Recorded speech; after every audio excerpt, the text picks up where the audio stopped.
Price the lord. ಪ್ರಿಯ ದೇವರ ಮಕ್ಕಳೇ, ನಾವು ಈ ಸಮಯದಲ್ಲಿ ಒಂದು ವಾಕ್ಯ ಓದ್ಕೊಳ್ಳೋಣ. ಈ ಜ್ಞಾನೋಕ್ತಿ 1ನೇ ಅಧ್ಯಾಯ 33ನೇ ವಚನ.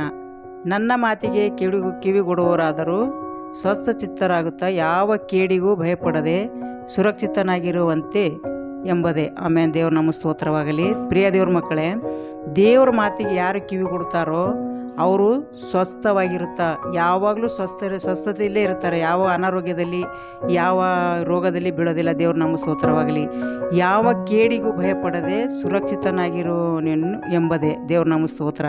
ಯಾವ ಕೇಡಿಗೆ ನಾವು ಭಯಪಡೋದು ಬೇಡ. ದೇವ್ರಿಗೆ ಸ್ತೋತ್ರ. ಯಾಕಂದರೆ ನಾವು ಸುರಕ್ಷಿತವಾಗಿರುವಂತೆ ದೇವ್ರು ನಮ್ಮನ್ನು ಕಾಪಾಡುವಂಥರಾಗಿದ್ದಾರೆ. ಯಾಕಂತಂದರೆ ನೋಹ ತನ್ನ ನಾವೆಯನ್ನು ಕಟ್ಟಿಕೊಂಡು ದೇವ್ರ ಹೇಳಿದ ಮಾತಿಗೆ ನಾವೇ ಕಟ್ಕೊಂಡು ಅವರು ಇಡೀ ಕುಟುಂಬ ಏನು ಮಾಡಿದ್ರು, ದೇವರು ಕಾಪಾಡಿದ್ರು. ದೇವ್ರು ನಮ್ಮ ಸ್ತೋತ್ರವಾಗಲಿ. ಸುರಕ್ಷಿತವಾಗಿ ಅವ್ರು ಎಲ್ಲಿಗೆ ತಲುಪಬೇಕು ಅಲ್ಲಿಗೆ ತಲುಪಿದ್ರು. ದೇವ್ರಿಗೆ ಸ್ತೋತ್ರ. ಅವ್ರಿಗೆ ಯಾವ ಹಾನಿನೂ ಆಗಿಲ್ಲ. ಯಾಕಂದರೆ ದೇವ್ರ ಮಾತು ಅವ್ರು ಮೀರಿಲ್ಲ.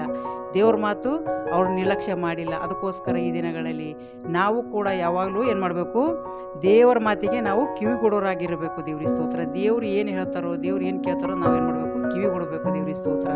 ನಾವೇನಾಗ್ತೀವಿ, ಸ್ವಸ್ಥ ಚಿತ್ತರಾಗಿರ್ತಾ ನಾವೇನು ಮಾಡ್ತೀವಿ, ಸ್ವಸ್ಥರಾಗಿರ್ತೀವಿ. ಯಾಕಂದರೆ ಯಾವಾಗಲೂ ನಾವು ಯಾವುದೇ ಕೇಡಿಗೂ ಯಾವ ಆಪತ್ತಿಗೂ ಯಾವ ರೋಗಕ್ಕೂ ಒಳಗಾಗೋದಿಲ್ಲ. ಯಾಕಂದರೆ ಸುರಕ್ಷಿತವಾಗಿ ದೇವರು ನಮ್ಮನ್ನು ಕಾಪಾಡುವಂಥರಾಗಿದ್ದಾರೆ. ದೇವ್ರಿಗೆ ಸ್ತೋತ್ರ. ಅದಕ್ಕಾಗಿ ಯಾವ ಕೇಡಿಗೂ ಭಯಪಡದೆ ನಾವು ಯಾವುದು ಕೇಡಿಗೆ ಭಯಪಡಬೇಡ ಪ್ರಿಯದ್ರ ಮಕ್ಕಳು. ಯಾಕಂದರೆ ಭಯಪಡೋದು ಅದು ಹೇಳಿತನ ಆತ್ಮ. ನಾವು ಭಯಪಡಲ್ಲ. ನಮಗೆ ಧೈರ್ಯದ ಆತ್ಮ ಕೊಟ್ಟಿದ್ದಾರೆ ದೇವರು.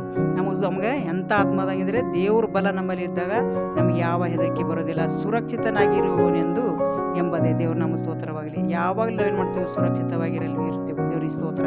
ಯಾಕಂದರೆ ಯಾವ ಕೇಡು ನಮಗೆ ಸಂಭವಿಸೋದಿಲ್ಲ ಯೇಸುವಿನ ನಾಮದಲ್ಲಿ. ಈ ದಿನಗಳಲ್ಲಿ ನಾವು ಕೂಡ ಅನೇಕ ಮಕ್ಕಳು ಈ ದಿನಗಳಲ್ಲಿ ಅನಾರೋಗ್ಯದಲ್ಲಿ ಒಂದೊಂದು ಕುಟುಂಬದಲ್ಲಿ ದೇವ್ರ ಮಾತು ಕೇಳದೆ ಅನೇಕ ಶೋಧನೆಯಲ್ಲಿ ವೇದನೆಯಲ್ಲಿ ಬಿದ್ದಾರೆ. ಅದಕ್ಕೋಸ್ಕರ ನಾವೇನು ಮಾಡಬೇಕು, ಈ ದಿನಗಳಲ್ಲಿ ಅವರಿಗೋಸ್ಕರ ತಿಳಿಯದೆ ಇರದೇ ಇದ್ದಂಥ ಪ್ರತಿಯೊಂದು ಮಕ್ಕಳಿಗೋಸ್ಕರ ನಾವು ಪ್ರಾರ್ಥನೆ ಮಾಡೋಣ. ದೇವ್ರಿಗೆ ಸ್ತೋತ್ರ. ಪರಿಶುದ್ಧನೇ ಪರಿಶುದ್ಧನೇ ಪರಿಶುದ್ಧಾತ್ಮನೇ ನಿನಗೆ ಸ್ತೋತ್ರ ಕರ್ತನೆ. ತಂದೆಯಾದ ದೇವರೇ ನಿನಗೆ ಸ್ತೋತ್ರ. ನೀವು ಒಳ್ಳೆಯವನು ರಾಜ. ಅಪ್ಪ, ನಿನ್ನ ಕೃಪೆ ಶಾಶ್ವತವಾಗಿದೆ ಕರ್ತನೆ. ನಿನ್ನ ಮಾತಿಗೆ ಕಿವಿಗೊಡುವವರು ಸುರಕ್ಷಿತರಾಗಿರ್ತಾರೆ ಅಂತ ಹೇಳಿದಿ ದೇವ. ನಿನಗೆ ಸ್ತೋತ್ರ ಕರ್ತನೆ. ಸ್ವಸ್ಥ ಚಿತ್ತರಾಗಿರ್ತಾರೆ ಅಂತ ಹೇಳಿದಿ ಕರ್ತನೆ. ಅಪ್ಪ, ಯಾವುದೇ ಕೇಡಿಗೂ ಪಡಲ್ಲ ಅಂತ ಹೇಳಿದಿ ದೇವ. ನಿನಗೆ ಸ್ತೋತ್ರ ಕರ್ತನೆ.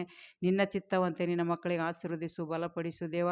ಅಪ್ಪ, ಎಲ್ಲ ಕೇಡಿಂದ ಆಪತ್ತಿನಿಂದ ಬಿಡುಗಡೆ ಕೊಟ್ಟು ಅನೇಕ ಮಕ್ಕಳು ತಿಳಿಯದೆ ಅರಿಯದೆ ಏನೋ ಶೋಧನದಲ್ಲಿ ಬಿದ್ದು ಅಪ್ಪ ಈ ಲೋಕದ ಅಂಧಕಾರ ಶಕ್ತಿಯಲ್ಲಿ ಬಿದ್ದು ಒದ್ದಾಡ್ತಾ ಇದ್ದಾರೆ ದೇವ. ನಿನಗೆ ಸ್ತೋತ್ರ. ಅನೇಕ ಮಕ್ಕಳಿಗೆ ದಿನಗಳಲ್ಲಿ ಮುಟ್ಟಿ ಅನೇಕ ಮಕ್ಕಳು ಕರ್ತನೆ ಈ ದಿನಗಳಲ್ಲಿ ರಕ್ಷಣೆ ಹೊಂದುವಂತೆ ತಿಳ್ಕೊಂಬಂತೆ ಸಹಾಯ ಮಾಡು ಕರ್ತನೆ. ಯಾವಾಗಲೂ ನಿನ್ನ ಮಾತಿಗೆ ಕಿವಿಗೊಡುವಂತೆ ಸಹಾಯ ಮಾಡು ದೇವ. ನಿನಗೆ ಸ್ತೋತ್ರ. ಎಲ್ಲ ಮಕ್ಕಳನ್ನು ಈ ದಿನಗಳಲ್ಲಿ ಬಲಪಡಿಸಿ ಆಶೀರ್ವದಿಸು. ಒಂದೊಂದು ಕುಟುಂಬ ಆಶೀರ್ವದಿಸು. ಇಡೀ ಪ್ರಪಂಚದಾಗ ಎಷ್ಟೋ ಜನ ವೇದನೆಯಲ್ಲಿ, ಚಿಂತೆಯಲ್ಲಿ, ಭಾರಲ್ಲಿ, ರೋಗದಲ್ಲಿದ್ದಾರೆ ಕರ್ತನಿಗೆ ಸ್ತೋತ್ರ. ನಿನ್ನ ತಿಳಿಯದೆ ಅರಿಯದೆ ಕರ್ತನೆ ಅನೇಕ ಕಷ್ಟದಲ್ಲಿ ಒಳಗಾಗ್ತಾ ಇದ್ದಾರೆ. ಅಂಥವರಿಗೆಲ್ಲ ಬಿಡುಗಡೆ ಕೊಟ್ಟು ಈ ದಿನಗಳಲ್ಲಿ ಒಬ್ಬೊಬ್ಬರನ್ನು ಬಲಪಡಿಸಬೇಕೆಂದು ಯೇಸುವಿನ ನಾಮದಲ್ಲಿ ಕೇಳ್ತೇನೆ ತಂದೆ. ಆಮೇನ್. Praise the lord.